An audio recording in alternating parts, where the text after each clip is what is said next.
আগামীকাল থেকে আবারও শুরু হবে ঝড় বৃষ্টি। দক্ষিণবঙ্গে নিম্নচাপ প্রবেশ করবে। বঙ্গোপসাগর থেকে নিম্নচাপ প্রত্যেকদিন সকাল থেকে বঙ্গোপসাগরের উত্তরের দিকে এগিয়ে আসবে, যার কারণে দক্ষিণবঙ্গের একাধিক জেলায় নিম্নচাপের কারণে ঝড় বৃষ্টি থাকবে। তো বন্ধুরা, কী পরিমাণ নিম্নচাপ প্রবেশ করতে যাচ্ছে এবং আগামী 20 তারিখ পর্যন্ত ঘূর্ণাবর্ত তৈরি হওয়ার আশঙ্কা আছে কিনা।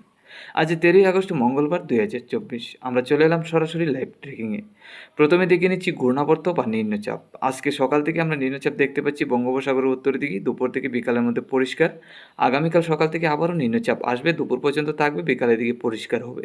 আর এই একই রকম পরিস্থিতি আমরা দেখতে পাচ্ছি আগামী 16 তারিখ এবং 17 তারিখ পর্যন্ত। তাদের দক্ষিণবঙ্গের একাধিক জেলায় প্রত্যেক দিন সকালের দিকে নিম্নচাপ প্রবেশ করবে বঙ্গোপসাগর থেকে, যার কারণে বৃষ্টি হবে আগামী 18 তারিখ পর্যন্ত প্রত্যেক দিন সকালে। তারা সারাদিনভর বৃষ্টি না থাকলেও কিন্তু সকালের দিক দিয়ে ঝড় বৃষ্টি হবে দক্ষিণবঙ্গের একাধিক জেলায়। বঙ্গোপসাগর থেকে বঙ্গোপসাগরের উত্তরের দিকে এগিয়ে আসবে নিম্নচাপ, আর এই নিম্নচাপগুলি প্রত্যেকদিন সকাল থেকেই দক্ষিণবঙ্গের একাধিক জেলায় প্রবেশ করবে। তা আগামী 20 তারিখ পর্যন্ত বঙ্গোপসাগরে তেমন ঘূর্ণাবর্ত আর তৈরি হচ্ছে না। এখন দেখে নিচ্ছি আজকে এবং আগামীকাল কী পরিমাণ নিম্নচাপ থাকার সম্ভাবনা, তাতে কী পরিমাণ বৃষ্টি হতে পারে। আজকে সকাল থেকে বাংলাদেশের রংপুর, রাজশাহী, কালাইয়ের দিকে নিম্নচাপ দেখতে পাচ্ছি। এছাড়া বাংলাদেশের বাকি জেলাগুলি পরিষ্কার আছে, আমাদের ত্রিপুরা সহ। এছাড়া চট্টগ্রামের দিকেও নিম্নচাপ আছে, যা থেকে হালকা পাতলা বৃষ্টি রয়েছে রংপুর, রাজশাহী, কালাই এবং চট্টগ্রামের দিকে। এছাড়া বাকি জেলাগুলির মধ্যে মেঘলাভাব থাকলেও তেমন বৃষ্টি নেই। আজকে দুপুরের মধ্যে গেলে এই নিম্নচাপটা আরও কিছুটা বাড়তে পারে, তাতে মেঘলাভাব থাকবে সম্পূর্ণ বাংলাদেশ এবং আমাদের ত্রিপুরায়, যা থেকে বৃষ্টি হওয়ার সম্ভাবনা চট্টগ্রাম এবং আমাদের ত্রিপুরা রাজ্যে, তাও হালকা পাতলা ছিটাফোঁটা বৃষ্টি হলে হতে পারে।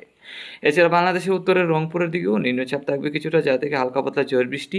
উত্তরবঙ্গে শিলিগুড়ি, আলিপুরদুয়ার, গুয়াহাটির দিকেও নিম্নচাপ থাকবে, এইদিকেও হালকা থেকে মাঝারি বর্ষণ হবে আজকে দুপুরের মধ্যে। এছাড়া বাকি জেলাগুলির মধ্যে মেঘলাভাব থাকবে, তবে তেমন বৃষ্টির সম্ভাবনা নেই আমরা যেটা দেখতে পাচ্ছি। আজকে বিকালের মধ্যে গেলে কিছুটা পরিষ্কার হবে, তাতে বিকালের মধ্যে হালকা পাতলা মেঘলাভাব থাকলেও তেমন বৃষ্টির সম্ভাবনা নেই, মোটামুটি পরিষ্কার হবে ত্রিপুরা, বাংলাদেশের একাধিক জেলা। এছাড়া উত্তরবঙ্গে শিলিগুড়ি, আলিপুরদুয়ার, গুয়াহাটি সহ। আজকে মধ্যরাত্রির মধ্যে গেলে বাংলাদেশের রংপুর, রাজশাহীর দিকে বৃষ্টির সম্ভাবনা। উত্তরবঙ্গে শিলিগুড়ির দিকেও নিম্নচাপ থাকবে, যা থেকে বৃষ্টি থাকতে পারে এইসব জেলায়। এছাড়া বাংলাদেশের বাকি জেলাগুলি আমাদের ত্রিপুরা, আসামের শিলচর, করিমগঞ্জ, হাইলাকান্দি জেলাগুলি মোটামুটি পরিষ্কারই থাকবে।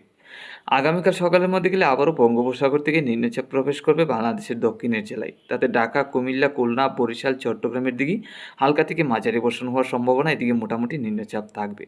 আমাদের ত্রিপুরা রাজ্যে মেঘলাভাব থাকার কারণে চিটাফোঁটা বৃষ্টি হলে হতে পারে, এছাড়া তেমন বৃষ্টি হওয়ার সম্ভাবনা নেই আমাদের ত্রিপুরা রাজ্যে। বাংলাদেশের বাকি জেলাগুলি রংপুর, সিলেট, ময়মনসিংহের দিকে মোটামুটি পরিষ্কারই। দুপুরের মধ্যে গেলে হালকা পাতলা মেঘলাভাব থাকবে, তবে বৃষ্টি হবে বাংলাদেশের খুলনা, বরিশাল, চট্টগ্রামের দিকে। এছাড়া আমাদের ত্রিপুরা রাজ্যে মেঘলাভাব থাকলে বৃষ্টির সম্ভাবনা নেই। বাংলাদেশের উত্তরে রংপুর, সিলেট, ময়মনসিংহ, রাজশাহী, ঢাকা, কুমিল্লার দিকে মোটামুটি পরিষ্কার থাকবে, হালকা পাতলা মেঘলাভাব থাকলেও তেমন বৃষ্টি হবে না। এছাড়া উত্তরবঙ্গে শিলিগুড়ি, আলিপুরদুয়ার, গুয়াহাটির দিকে বৃষ্টির সম্ভাবনা আছে, তাও ছিটাফোঁটা। বিকালের মধ্যে গেলে পরিষ্কার থাকবে, তেমন বৃষ্টি হবে না, মেঘলাভাব হালকা পাতলা হলেও বৃষ্টি নেই। রাত্রির মধ্যে গেলে বাংলাদেশের রংপুরে হালকা পাতলা ছিটাফোঁটা বৃষ্টি, উত্তরবঙ্গে শিলিগুড়ি, আলিপুরদুয়ারের দিকে বৃষ্টি হওয়ার সম্ভাবনা। বাকি জেলাগুলি পরিষ্কার, আমাদের ত্রিপুরা সহ বাংলাদেশের দক্ষিণের জেলা।